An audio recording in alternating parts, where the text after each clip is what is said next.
ഏട്ടാ ഒരു 500 രൂപ തരാവാ. 500 രൂപയാ? ഇപ്പൊ ഇതിന് 500 രൂപ? അത് പിന്നെ അനിയത്തിയുടെ കൊച്ചിന് എന്തെങ്കിലും വാങ്ങിച്ചു കൊടുക്കാൻ. 500 രൂപ കുറഞ്ഞൊന്നും മേടിക്കാൻ പറ്റത്തില്ലേ? 100 രൂപ ഒന്നും കിട്ടത്തില്ലേ? 100 രൂപക്കൊക്കെ എന്ത് കിട്ടാനേട്ടാ? അതല്ലേ 2 മാസം മുന്നേ ഒരു 500 രൂപ നീ മേടിച്ചായിരുന്നല്ലേ? അതെന്ത് തീർത്താ?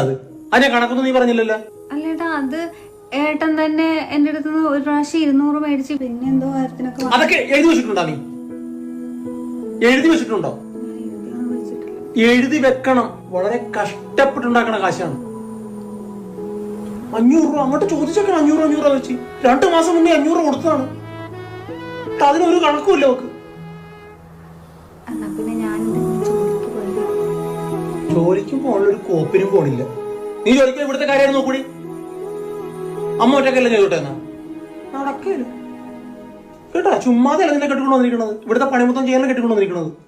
അവിടെ വേറെ പണിക്ക് പോയിക്കോട്ടെ എന്നാ.